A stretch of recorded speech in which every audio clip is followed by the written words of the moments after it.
My thoughts about the pandemic right now, it's a little bit sad to me that basically our young people are having to deal with this pandemic. They're losing a lot of their childhood.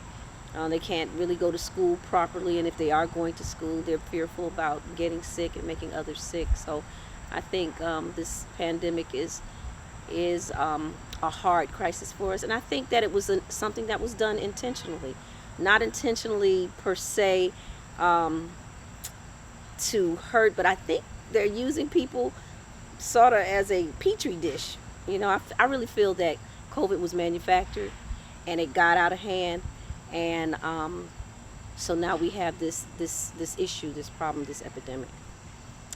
Um, well, for me personally, it affected school for me. I'm a medical student, and I was studying at a school, and now everything is online. And for medicine, to me, I think that's, you're studying medicine, I think that's pretty hard. And I'm sure that it's hard in other arenas as well, but it's affected me, and it's kind of put a stalemate. Even though I'm going to school online um, for this education, I think that because of what's going on with COVID, it is causing interruption in a way. Um, I do believe that Black Lives Matter. Obviously, I'm black, and I'm 56 years old. So there's some things I've seen for many years that my parents have went through that I've gone through personally. So I have, some serious thoughts about that. But I am someone that love all people, and this is just who I am. And I know that many people have suffered, not just black people, but I do believe that, yeah, our lives do matter. And at this point, there's so many things that are happening, and where we might need a certain kind of protection.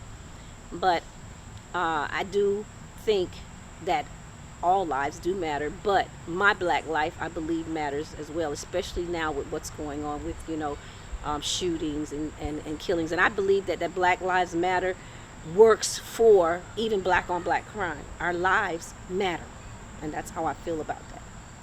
I don't think that white people are trying to just hurt black people. I think that there are certain people um, that are bad, and they make it bad for the majority of the world.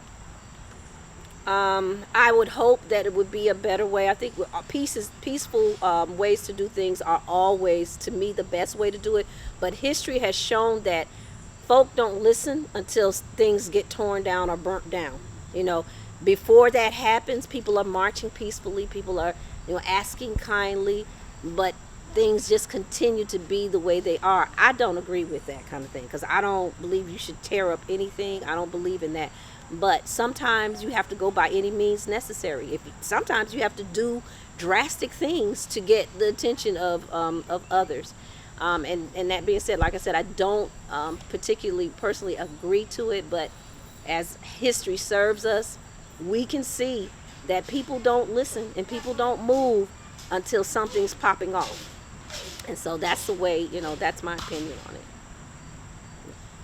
I think the riots, well, when they're happening in the neighborhoods that actually serve the people, I think that it's detrimental to them. If you were burning down and tearing up stuff where you live, then obviously the people that are trying to do well and to make a life for themselves, um, obviously you're going to suffer some and they're going to suffer. But let's think about history where black communities thrived, and those who did not like it, they came into those communities and burnt whole communities down.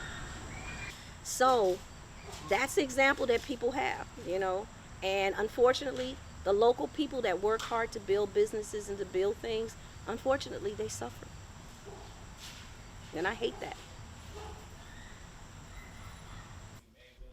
So I am a small business owner. The name of my business is Divine Butterfly Supply. I It's a beauty supply store. I supply beauty products for kids, women, men of the Lawrence County. In the beginning, I'm not gonna lie, I was scared because, you know, when when COVID-19 first came out, it was different. It wasn't like Ebola and anthrax, and it wasn't like cancer or AIDS, you know. It was like no one knew what this thing exactly was. Like, we've seen it, you know, everybody was pulling out the Lysol bottles and looking in the back of it and say, "Oh yeah, coronavirus." You know, but we never really witnessed it, you know. We seen the effects, you know, of different flus, swine flu, you know, and how cancer can actually affect people, but no one actually really saw what coronavirus was capable of doing. You know, people never really actually seen it affect the whole nation, you know? And I think that's what really is a little bit different than all of the other pandemics that has happened, because this is not the only pandemic that has happened. Like, we've been through a lot, you know.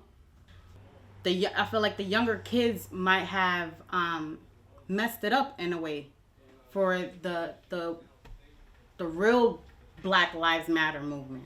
Like, we were actually fighting for our freedom and peace and to be recognized, and not only about police brutality. Now they think that nowadays for this 2020 they're doing, you know, Black Lives Matter movement based on like police brutality. It's not only that. Like, everyone's really fighting for their life.